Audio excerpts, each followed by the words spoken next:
Now the moment you've all been waiting for. I am Nate Riggle, and you are listening to The Way of the Bonfire. All right, welcome back to The Way of the Bonfire, where we focus on bringing the world together in more meaningful and lasting ways that lead to growth and help people make the most of their lives. We are so close to episode 50, and we're going to be launching and sharing some new things on that episode. So before we get started, just a reminder, if you could go give a rating on this podcast on your show page, more people will know about it. They'll get to be a part of this next milestone in the journey here. All right, let's dive in. On the last episode, I talked a lot about how people in this world, as I am out there talking to all sorts of businesses and executives and people and individuals, there seems to be this overarching feeling that a lot of folks are facing right now. They feel like they've done a lot of the right things in their life, in their relationship, in their work, but they feel like it's off. Something's not right. There's something missing, and they can't explain how it got that way or why it is that way. And I shared some of my journey in uncovering what the deal was there. And a lot of the focus, and kind of after a lot of trial and error and curiosity and testing and soul searching and asking different questions and going to different people, what I landed on was that I was building the pyramid of my life upside down. And we're going to dive into what that means and how to build it right side up today, and how you can engage with what we're doing here to make that possible in your own life. So let's dive in. Let's say you have some building blocks and you start building a pyramid. You put down one block. I'm doing this on a smaller scale just for the sake of explaining it a little bit better. But you put down one block, and then you carefully balance two more on top of it with your hand in the middle of the two, kind of keeping them in place with your fingers so they don't fall. Then you expand it with two more blocks next to those two to make that second level a square of 4 blocks sitting on top of the bottom block, perfectly centered. And you're thinking, all right, so far so good. I've got a little pyramid here. And your hand is big enough to keep holding this in place to a certain width or area. Then you have to use two hands and maybe put a piece of square wood on top to hold all the levels and blocks together in your little upside down pyramid. You might even be able to let go and balance it upside down if you're super careful. Maybe it's kind of stressing you out watching it wobble, and it looks like you just set a world record or achieved a miracle against all odds. But unless you have some fancy architectural technique and there's just no wind or other unpredictable external factors, the thing will eventually fall down, and probably sooner than later. You're just looking at it like, don't walk too fast. I'm keeping this thing in kind of perfect. It looks good. And that seems like a really weird way to want to build a pyramid. Yeah, we do it all the time in our lives, expecting it to work. And what that looks like is work hard, make money so you can support and love your family and take care of people. And one day it'll all pay off, and you will be comfortable and free to do whatever you want with the people that you love.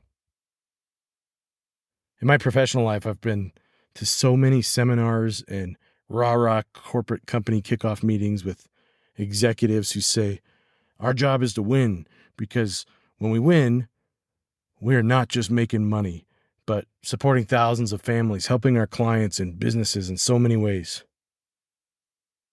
When the business succeeds, everyone succeeds. And the world becomes a better place because we got a good mission, right?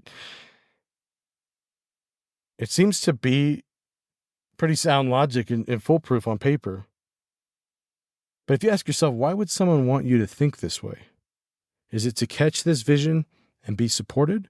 Or is it an upside-down pyramid that desperately needs you to run underneath it and support it to balance it in place with your life and your effort? Is it supporting you while you contribute, or are you supporting it? What you have to remember is that hard work and money and having big goals and the drive and determination to consistently move towards them, that really does matter. I'm not an idealist here where I'm going to say, oh, you can just live without that stuff. No, it's a key ingredient. It's a crucial, necessary ingredient. But if we keep building the pyramid with them as the foundation, then we're simply going to become lost. And those things that are so important to the puzzle, they're going to become meaningless. Or put it another way, they'll be our undoing and our downfall. We are voluntarily depriving ourselves of fulfillment now, and it will be ripped from us in the future when we most expected it to show back up, if we keep doing that. And I've just launched a personal development coaching and professional consulting business, and as part of that launch, I'm meeting with 100 people, from CEOs and founders to individual contributors and frontline employees, to hear about their experiences and get a feel for what is most needed in life and their business endeavors or their career. You want to know what the common theme that keeps coming up, no matter what stage they're in? Well, if it's personal and they're successful and they're further along in their career and they've seen a lot of great things happen from a results standpoint, they wish they'd known to focus on themselves, their health, and their families, and spirituality or God more along the way. As in, they built the upside down pyramid, but it fell over, or it is currently falling over. They want more quality of personal life and more time doing fulfilling things with the people that they love. And they're not lost. Like, it's not over for them. They're having to just start over. Not on the money side of things, because that's all installed and good, or on the reputation side of things, but all on the stuff they were doing this for in the first place. That's where they're having to start over. And it's taken a lot of courage and humility to pull down parts of what they've built to get the foundation in place.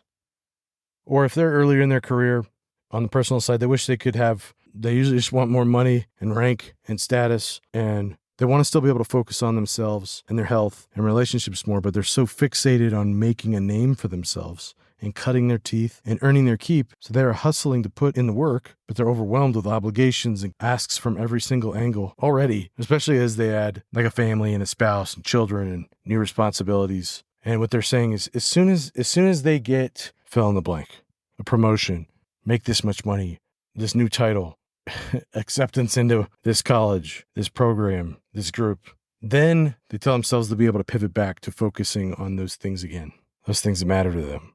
And they're building the pyramid upside down, but it just seems to keep requiring more and more of them to hold it in place and expand it. On the professional side, I'm seeing that they want better cohesion and alignment and energy with their employees and their bosses and their investors and their communities and their industries and their partners. And they obviously want more growth and revenue and profit and capital. And they want more people to know about their company, be aware of it, and increase their reputation and recognition from all the people that they're connected to that can help them advance. And a lot of them are saying that they want to find and retain reliable talent.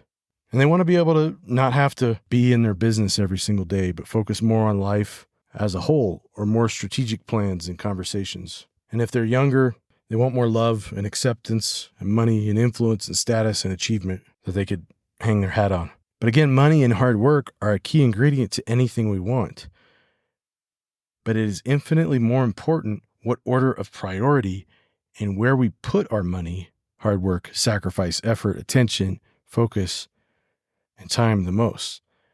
Why? Because money is a magnifier or an amplifier. Success and status and fame and popularity is a magnifier. What do I mean by that? What I mean is, if we have anything in our personal or professional lives that is a weakness, it'll be amplified by money and power and status and popularity. So you see how that's building it upside down by not focusing on ourselves and people and the things like connection and groundedness. If that's broken or it's out of alignment, then that's going to be magnified, and the whole thing gets more top heavy.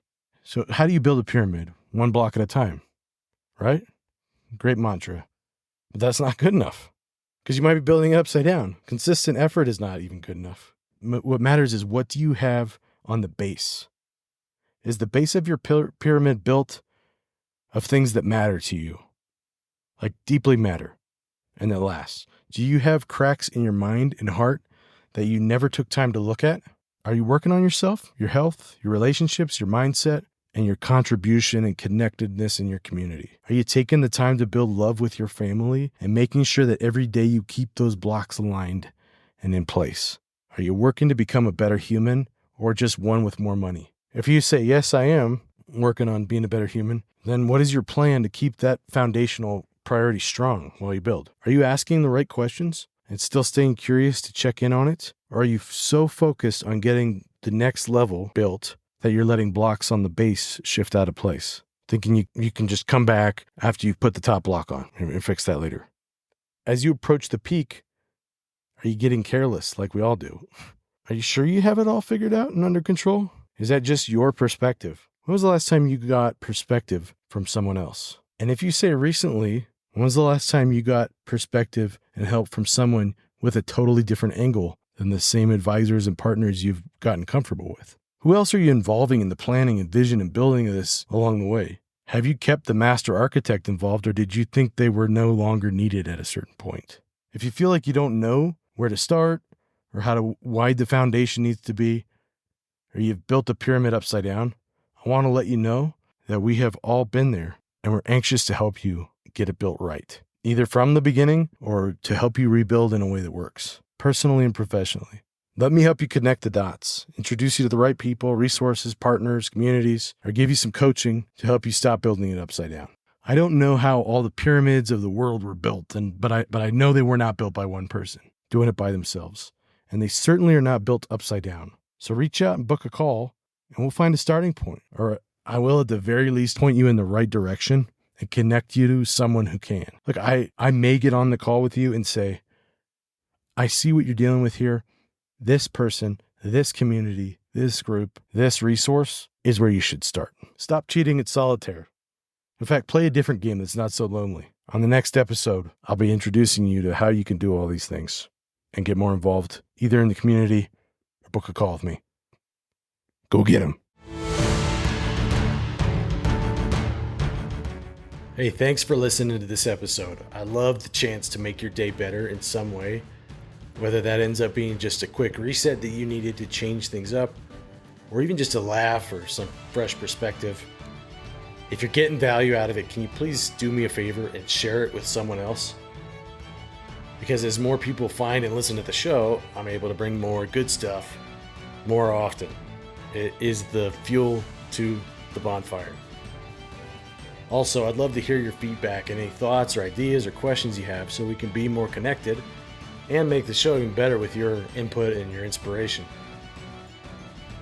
The quickest way to do that is to send a message to my Instagram handle at weighofthebonfire, which is also included in the show notes.